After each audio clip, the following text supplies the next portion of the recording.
News from the Netherlands now, and it turns out that 4 out of 10 loot boxes are illegal over there. According to the summary, the Netherlands Gaming Authority has completed its study of loot boxes, also known as crates, cases, or packs. Loot boxes are a type of treasure chest that are built into a growing number of games, etc, etc, etc. The study revealed that 4 of the 10 loot boxes that were studied contravene the law. The reason is that the content of these loot boxes is determined by chance, and that the prizes to be won can be traded outside of the game. The prizes have a market value. Offering these types of games of chance to Dutch consumers without a license is prohibited, so they were basically gambly games. It's important, of course, to emphasize that this applies to games where the items you get from the boxes can be traded elsewhere for, like they say, a market value. We don't actually know what the games are. The authority said that they just looked at the most popular games. They drew 10 of the most popular games as seen on sites like Twitch and whatnot, the ones that have the most market attention. And yeah, 4 of them were unlicensed gambling, more or less. But even the ones that don't directly contravene the law were still criticised. If you look at the study, it says the analyses that are currently available indicate that all of the loot boxes that were studied could be addictive. Loot boxes are similar to gambling games such as slot machines and roulette in terms of design and mechanisms. There are, however, no indications of loot boxes being opened on a large scale by problem players and or addicted players. Socially vulnerable groups such as young people are being encouraged to play games of chance. No real surprises from those findings, I don't think. They're saying it's not really a major problem right now. It's not a problem on a large scale, but it does represent a potential issue and something to be thought about. At least that's my read on it. And I think that's a pretty fair read. I mean, games are designed to get you hooked, even innocuously, let alone in these ways that are designed to make extra money off you.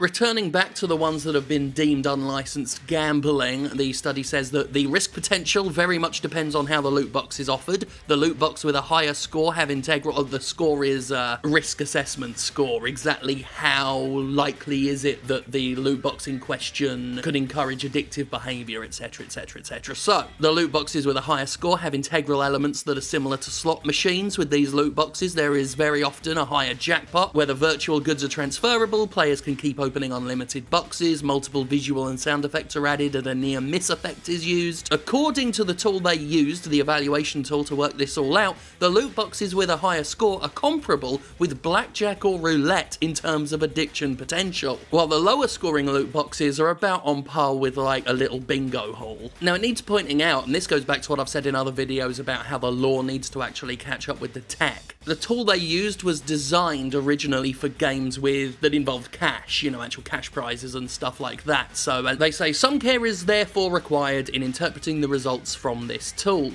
They also say that while they haven't seen loot boxes being opened on a large scale by people with addiction issues or anything like that, they've also not seen game publishers put in any responsible measures to curb potential addiction or stop kids from playing with it, the whole save the chillins thing. And that's basically it. Again, the Netherlands Gaming Authority isn't confirming what the games are, although FIFA is being pegged as the main culprit. And whether they're a problem or not, the Netherlands has called on the game industry to not make loot boxes accessible to kids at all, simply for the potential harm they represent. And all in all, this is just further discrediting of the whole business practice. I've talked about this on a recent Gymquisition about how I think the practice of AAA loot boxes, at least, has been highly undermined to the point where a lot of publishers, at least that we're seeing at the moment recently, just don't want to bother with the whole thing. They'd rather keep their hands clean and focus on more traditional microtransactions. I've got no doubt in my mind that recent games like Far Cry 5 have still made a shit ton of money without the glorified gambling bollocks in them. And that's that. It's an interesting story. There's not a huge deal to say about it other than it's happened, but I am getting email after email after email about it. I meant to do this video yesterday, but I've got so much behind the scenes stuff I've been working on. But throwing this up will stop the emails, even though I haven't got a huge deal to say about it. And I think part of the reason why I don't have a huge deal to say about it is, to me, this feels like it's happened just a little bit after the fact, because I do genuinely feel that AAA loot boxes are things that a lot of AAA publishers right now just don't want to touch. That said, obviously, a lot of games still have them. FIFA, of course, is one of them. We mentioned that earlier. And it'll be interesting to see how those games interact with the Netherlands going forward. Then again, considering how easy it is for loot boxes to not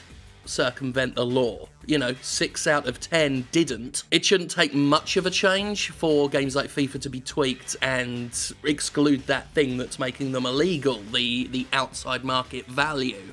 But regardless, whether or not they can circumvent the law, whether or not games that have had these gambling systems deeply ingrained into them like FIFA, whether or not they're a lost cause already, going forward to loot boxes in future games, again, I still think we're going to see a lot less of them than we would have seen had EA not completely fucked up with Battlefront 2.